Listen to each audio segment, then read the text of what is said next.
জগন্নাথ দেবের লীলা সত্য ঘটনা অবলম্বনে নির্মিত পুরো কাহিনী জানুন। সত্য ঘটনা অবলম্বনে নির্মিত পুরো কাহিনী শুনুন। ভালো লাগলে চ্যানেলটা অবশ্যই সাবস্ক্রাইব করবেন পরবর্তী ভিডিও সবার আগে পেতে। পর্ব 12, জগন্নাথ দেবের স্নান যাত্রা কি? পুরো কাহিনী শুনুন। ভালো লাগলে চ্যানেলটা অবশ্যই সাবস্ক্রাইব করবেন পরবর্তী ভিডিও সবার আগে পেতে। জগন্নাথ দেবের স্নান যাত্রা সম্বন্ধে জানুন। জ্যৈষ্ঠ পূর্ণিমার মহেন্দ্রক্ষণে জগন্নাথকে স্নান করানোর যে আয়োজন সেটি হচ্ছে স্নান যাত্রা। স্কন্দ পুরাণ অনুসারে রাজা ইন্দ্রদ্যুম্ন যখন জগন্নাথ দেবের কাঠের বিগ্রহ প্রতিষ্ঠা করেন তখন থেকেই শুরু হয় এই স্নান যাত্রা উৎসব। অর্থাৎ এই দিনটিকে জগন্নাথ দেবের আবির্ভাব তিথি বা জন্মদিন হিসেবে পালন করা হয় সমগ্র পুরীধামে।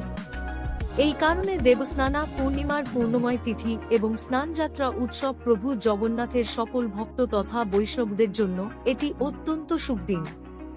এদিন জগন্নাথ দেবের দর্শন করলে সমস্ত পাপ বিনাশ করেন পরমেশ্বর ভগবান শ্রীকৃষ্ণ। স্বয়ং ভগবান শ্রীকৃষ্ণই পুরীতে জগন্নাথ বা দারুব্রহ্ম রূপে অবস্থান করেন। ভগবান জগন্নাথ দেব হলেন শ্রীকৃষ্ণ স্বয়ং, যিনি জগতের নাথ বা জগদীশ্বর। সংস্কৃতি ভাষায় জগৎ অর্থে বিশ্ব এবং নাথ অর্থে ঈশ্বর বোঝায়। সুতরাং জগন্নাথ শব্দের অর্থ হল জগতের ঈশ্বর বা জগদীশ্বর। স্কন্দ পুরাণে রথযাত্রার মহিমা বর্ণনা করে বলা হয়েছে, যিনি গুন্ডিচা মন্দিরে জগন্নাথের মাসির বাড়ি ভগবানের শ্রীবিগ্রহকে দর্শন করার সৌভাগ্য অর্জন করেন, তিনি সহস্র অশ্বমেধ যজ্ঞের ফল লাভ করেন।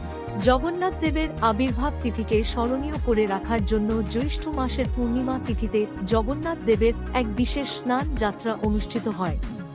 স্কন্দ পুরাণ অনুসারে রাজা ইন্দ্রদ্যুম্ন যখন জগন্নাথ দেবের কাঠের বিগ্রহ প্রতিষ্ঠা করলেন তখন থেকে এই স্নান যাত্রা উৎসব শুরু। স্নান যাত্রার দিনটিকে জগন্নাথ দেবের আবির্ভাব তিথি বা জন্মদিন হিসেবে পালন করা হয়। স্নান যাত্রার আগের দিন জগন্নাথ, বলরাম, সুভদ্রা দেবী এবং সুদর্শন দেবকে বেদি থেকে বিশেষভাবে তৈরি করা স্নান বেদিতে নিয়ে আসা হয়। পুরীর মন্দির প্রাঙ্গণে বিশেষভাবে তৈরি করা এই মণ্ডপকে বলা হয় স্নান মণ্ডপ। এটা এত উঁচু যে মন্দির প্রাঙ্গণের বাইরে থেকেও বেদিতে উপবিষ্ট বিগ্রহ সমূহ অবলোকন করা যায়। অনুষ্ঠানের দিন স্নান মণ্ডপকে ঐতিহ্যবাহী ফুল, বাগান ও গাছের চিত্রকলা দ্বারা সজ্জিত করা হয়। তরুণ এবং পতাকা দ্বারা সজ্জিত করা হয়। জগন্নাথ, বলরাম ও সুভদ্রা দেবীর বিগ্রহ ফুল দিয়ে সাজানো হয়।